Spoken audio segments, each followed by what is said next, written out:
بسم الله الرحمن الرحيم. السلام عليكم ورحمة الله وبركاته. اخواني عاملين ايه؟ يا رب تكونوا بخير. موضوع الفيديو ده خالد الغندور وصناعة الفتنة.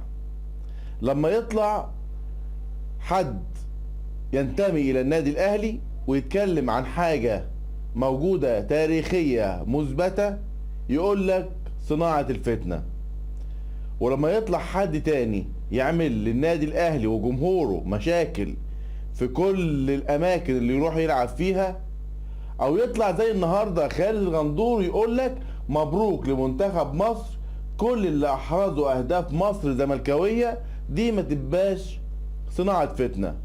لكن قبل ما نكمل الفيديو مع بعض ونرد على خالد الغندور، ارجو من كل الناس اللي تتفرج على الفيديو الدعاء للكابتن محمود الخطيب بالشفاء العاجل، وتمنياتنا له بالشفاء، وربنا معاه في كل واحد عايز ينال منه او يحاربه. كابتن خالد الغندور طلع النهارده بعد المباراه وبيصنف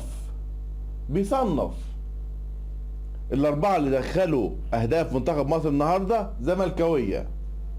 يا كابتن خالد يا غندور، هو في منتخب مصر اهلاوي وزملكاوي ولا كلهم مصريين؟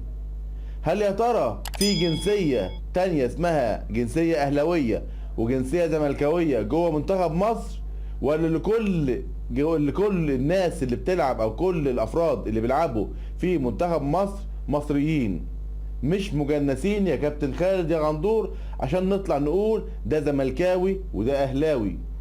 في الاول وفي الاخر الفرحة فرحة مصرية، والحزن لو حصل اي شيء لا قدر الله برضه حزن مصري.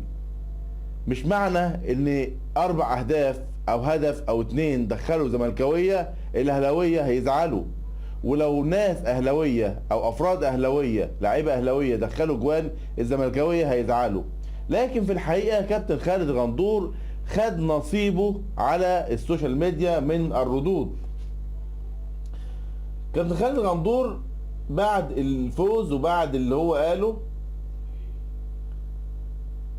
في ناس ردت عليه طبعا وقالت له بلاش تتكلم، يعني بعض الردود كانت قوية على السوشيال ميديا بعد اللي غندور ما اتكلم. فمن الردود ديت في حد كتب له قال له بلاش تتكلم عن صناعة الفتن لان انت اكتر واحد بتصنعه. ده على فكرة موجود في موقع القاهرة 24. كما علق اخر وقال له انت مريض نفسي. وفي ناس طبعا قالت كلام جامد جدا ما ينفعش اقوله، زي انت كذا امال ما نفعوش ناديهم ليه يا كذا، وقال له طول عمرك فتنة وكذا. وشخص اخر قال له انت رمز للتعصب ربنا يخلصنا منك انت وكذا. وواحد تاني قال له اسكت يا كذا والله انت ما بتفهم في اي حاجة.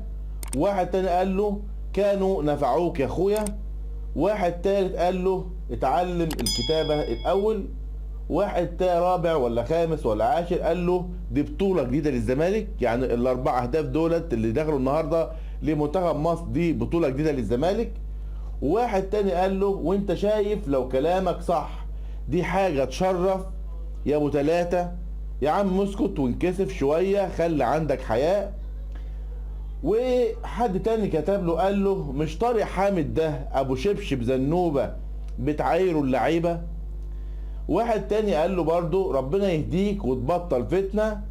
ومن احد الردود برضو معانا على خالد غندور لما خالد غندور حط البوست ده، احد الردود برضو قال له ابلغ رد على خالد غندور كلام خالد غندور نفسه في البوست قبل الاخير على صفحته. وواحد برضو كتب له مبروك لمنتخب مصر كل اللي احرزوا اهداف مصر زملكاويه، وحط له ايه يعني حاجه كده. طبعا كانت ردود قويه جدا، وبعض الردود ما قدرتش ان انا اقراها من بعض الكلام القوي جدا اللي كان مكتوب عليها. فدلوقتي لما تيجي نتكلم عن صناعة الفتنة، لما يطلع كابتن او خالد مرتجي يتكلم على ان هو كابتن صالح سليم، الكلام ده كان في الراديو، على ان جمهور الزمالك او نادي الزمالك يشكره كابتن صالح سليم ان هو اعتذر عن اللعب كام سنة في افريقيا، دي خلت نادي الزمالك يحصل على 5 بطولات.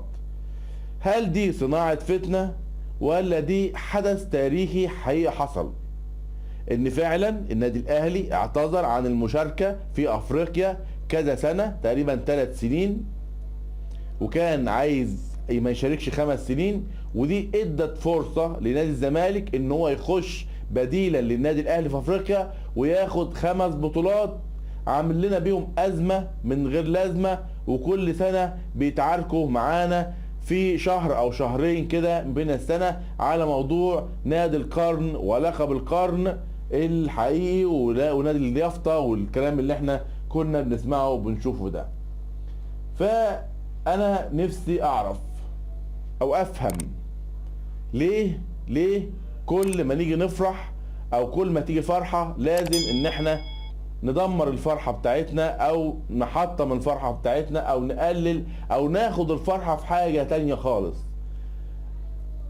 في المباراة اللي فاتت منتخب مصر فاز 2-0 والاداء ما كانش على المستوى المطلوب، لكن النهاردة رباعية قوية جدا على ارض ملاوي، فالفرحة بقت فرحتين، لانك انت كنت متصدر المجموعة وصدرتها النهاردة بجدارة. وان شاء الله المباريات اللي جاية منتخب مصر يثبت او يتألق او يرجع تاني منتخب مصر اللي احنا عارفينه واللي احنا بنحبه.